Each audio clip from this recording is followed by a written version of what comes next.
ಬಂಡೀಪುರ ರಾಷ್ಟ್ರೀಯ ಉದ್ಯಾನವನ ಸಾವಿರಾರು ವನ್ಯಪ್ರಾಣಿಗಳಿರೋ ಅಭಯಾರಣ್ಯ. ಹೀಗಾಗಿ ಈ ಪ್ರದೇಶದಲ್ಲಿ ಹಾದು ಹೋಗೋ ರಸ್ತೆಯಲ್ಲಿ ರಾತ್ರಿ ಸಂಚಾರ ನಿಷೇಧಿಸಿ 14 ವರ್ಷಗಳು ಕಳೆದು ಹೋಗಿದೆ. ಆದ್ರೀಗ ಹೈಕಮಾಂಡ್ ನಾಯಕರ ಒತ್ತಡವೋ ಚುನಾವಣೆ ಗೆಲ್ಲೋ ಹಪಾಹಪಿಯೋ ಬಂಡೀಪುರದಲ್ಲಿರೋ ವನ್ಯಪ್ರಾಣಿಗಳ ಜೀವಕ್ಕೆ ಕುತ್ತು ತರೋ ನಿರ್ಧಾರಕ್ಕೆ ಸರ್ಕಾರ ಕೈ ಹಾಕಿರೋ ಚರ್ಚೆ ಶುರುವಾಗಿದೆ. ಇದು ವನ್ಯಜೀವಿ ಪ್ರಿಯರು ಮತ್ತು ವಿಪಕ್ಷಗಳ ಕೆಂಗಣ್ಣಿಗೆ ಗುರಿಯಾಗಿದೆ.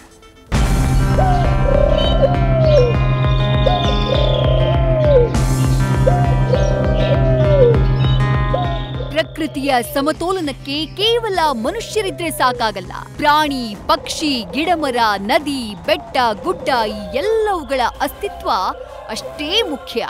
ವನ್ಯಜೀವಿಗಳು ಮತ್ತು ವನ್ಯ ಸಂಪತ್ತನ್ನ ರಕ್ಷಣೆ ಮಾಡೋದು ಎಲ್ಲರ ಹೊಣೆ.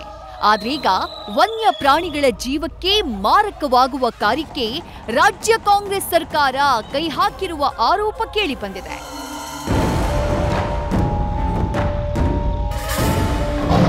ಬಂಡೀಪುರದಲ್ಲಿ ರಾತ್ರಿ ಸಂಚಾರ ನಿರ್ಬಂಧ ತೆರವಿಗೆ ಯತ್ನ. ಕೇರಳದ ತಾಳಕ್ಕೆ ಕುಣಿಯೋಕೆ ಸಜ್ಜಾಯ್ತಾ ರಾಜ್ಯ ಸರ್ಕಾರ. ಕರ್ನಾಟಕ ಕಾಂಗ್ರೆಸ್ ಪಾಲಿಗೆ ಕೇರಳವೀಗ ಬರೀ ನೆರೆ ರಾಜ್ಯವಾಗಿ ಉಳಿದಂತೆ ಕಾಣಿಸ್ತಾ ಇಲ್ಲ. ದೆಹಲಿ ಬಿಟ್ರೆ ಕೇರಳವೇ ಕಾಂಗ್ರೆಸ್ ನಾಯಕರ ಹಾಟ್ ಫೇವರೇಟ್. ಯಾಕಂದ್ರೆ ವಯನಾಡು ಹೈಕಮಾಂಡ್ ನಾಯಕರ ಬೀಡಾಗ್ಬಿಟ್ಟಿದೆ. ಹೀಗಾಗಿ ಅಲ್ಲಿಂದ ಏನೇ ಆದೇಶ ಬಂದ್ರೂ ರಾಜ್ಯ ಸರ್ಕಾರ ಪಾಲಿಸೋಕೆ ಮುಂದಾದಂತೆ ಕಾಣಿಸ್ತಾ ಇದೆ.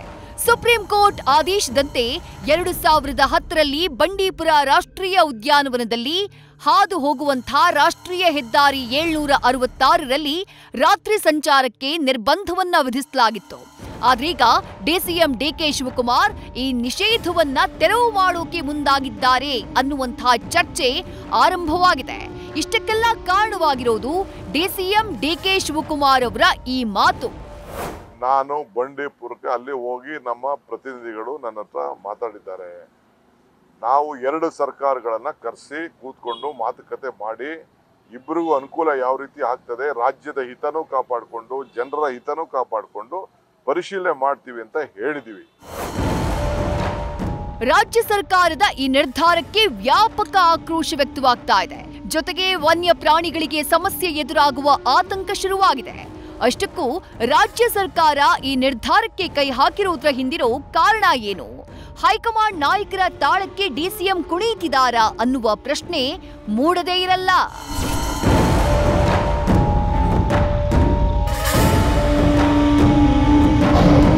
ಕೇರಳದ ವಯನಾಡು ಲೋಕಸಭಾ ಉಪಕಣದಲ್ಲಿ ಪ್ರಿಯಾಂಕಾ ಗಾಂಧಿ ಸ್ಪರ್ಧೆ ಮಾಡಿದ್ರು. ಎಐಸಿಸಿ ನಾಯಕಿ ಪ್ರಿಯಾಂಕಾ ಗಾಂಧಿಗಾಗಿ ಕರ್ನಾಟಕ ಸರ್ಕಾರ ಈ ನಿರ್ಧಾರ ಮಾಡ್ತಾ ಎಂಬ ಪ್ರಶ್ನೆ ಮೂಡಿದೆ. ಯಾಕಂದ್ರೆ ವಯನಾಡು ಪ್ರಚಾರದಲ್ಲಿ ಈ ವಿಚಾರವೇ ಚರ್ಚೆಯ ವಿಷಯವಾಗಿತ್ತು. ಕರ್ನಾಟಕ ಕೇರಳ ಸಂಪರ್ಕಿಸುವ ಬಂಡೀಪುರ ಮಾರ್ಗದ ವಿಷಯವೇ ಪ್ರಚಾರಕ್ಕೆ ಬಳಕೆಯಾಗಿತ್ತು. ಪ್ರಿಯಾಂಕಾ ಗಾಂಧಿ ಗೆದ್ರೆ ಬಂಡೀಪುರದಲ್ಲಿ ರಾತ್ರಿ ವಾಹನ ಸಂಚಾರಕ್ಕೆ ಅವಕಾಶ ನೀಡುವುದಾಗಿ ಕಾಂಗ್ರೆಸ್ ನಾಯಕರು ಭರವಸೆಯನ್ನೂ ನೀಡಿದ್ರು. ಈ ನಿಟ್ಟಿನಲ್ಲಿ ಡಿಸಿಎಂ ಡಿಕೆ ಶಿವಕುಮಾರ್ ಈ ನಿರ್ಧಾರಕ್ಕೆ ಮುಂದಾಗಿದ್ದಾರೆ ಎಂಬ ಚರ್ಚೆ ಶುರುವಾಗಿದೆ.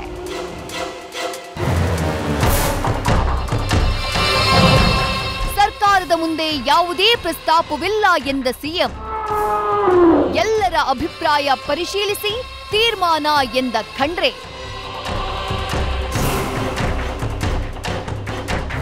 ಬಂಡೀಪುರದಲ್ಲಿ ರಾತ್ರಿ ಸಂಚಾರ ನಿಷೇಧ ತೆರವು ಮಾಡುವ ಬಗ್ಗೆ ಡಿಸಿಎಂ ಡಿಕೆಶಿ ಆಡಿದ ಮಾತು ಚರ್ಚೆಗೆ ಗ್ರಾಸವಾಗಿದೆ. ಈ ಬಗ್ಗೆ ಸಿಎಂ ಸಿದ್ದರಾಮಯ್ಯರನ್ನ ಪ್ರಶ್ನೆ ಮಾಡಿದ್ರೆ ಅವರನ್ನೇ ಕೇಳಿ ಎಂಬ ಮಾತನ್ನಾಡಿದ್ದಾರೆ. ಜೊತೆಗೆ ಈ ರೀತಿಯ ಯಾವುದೇ ಪ್ರಸ್ತಾಪ ಸರ್ಕಾರದ ಮುಂದಿಲ್ಲ ಅಂತ ಹೇಳಿದ್ದಾರೆ. ಇತ್ತ ಕೇರಳ ಸರ್ಕಾರದ ಮನವಿ ಮೇರೆಗೆ ಡಿಸಿಎಂ ಈ ಮಾತನ್ನ ಹೇಳಿದ್ದಾರೆ. ಎಲ್ಲರ ಅಭಿಪ್ರಾಯ ಆಲಿಸಿ ತೀರ್ಮಾನವನ್ನ ಮಾಡುವುದಾಗಿ ಅರಣ್ಯ ಸಚಿವ ಈಶ್ವರ ಖಂಡ್ರೆ ಹೇಳಿಕೆ ಕೊಟ್ಟಿದ್ದಾರೆ. ಪರಮೇಶ್ವರ್ ಕೂಡ ಪರಿಶೀಲನೆಯ ಮಾತನ್ನಾಡಿದ್ದಾರೆ.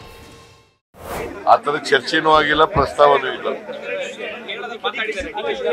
ಯಾರು ನನಗೆ ಅವ್ರಿಗೆ ಕೇಳಿ, ಯಾರು ಹೇಳಿದ್ರು ಅವ್ರನ್ನೇ ಕೇಳಿದ್ರು.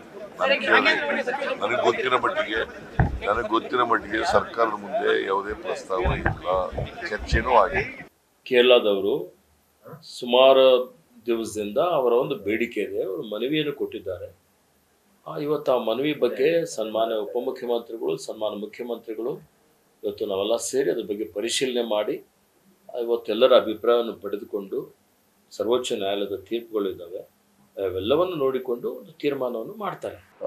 ಎರಡೂ ಕಾರಣಕ್ಕೆ, ಒಂದು ಜನಗಳಿಗೆ ಏನಾದರೂ ತೊಂದರೆ ಆಗ್ಬೋದು, ಪ್ರಾಣಿಗಳು ಅಟ್ಯಾಕ್ ಮಾಡ್ಬೋದು ಅನ್ನುವಂಥದ್ದು, ಎರಡನೇದು ಪ್ರಾಣಿಗಳಿಗೆ ತೊಂದರೆ ಆಗುತ್ತೆ ಅನ್ನುವಂಥದ್ರಿಂದ ಅದನ್ನು ಎರಡು ದೃಷ್ಟಿಯಿಂದ ಮಾಡಿದರು.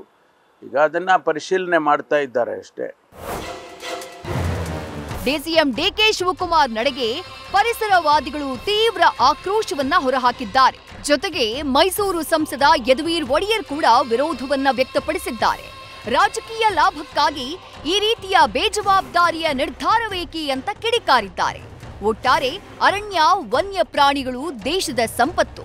ಈ ರೀತಿ ಪ್ರಕೃತಿಗೆ ಮಾರಕವಾಗುವ ನಿರ್ಧಾರಕ್ಕೆ ಸರ್ಕಾರ ಮುಂದಾಗೋದು ಎಷ್ಟರ ಮಟ್ಟಿಗೆ ಸರಿ ಅನ್ನೋದು ಜನಸಾಮಾನ್ಯರ ಪ್ರಶ್ನೆ.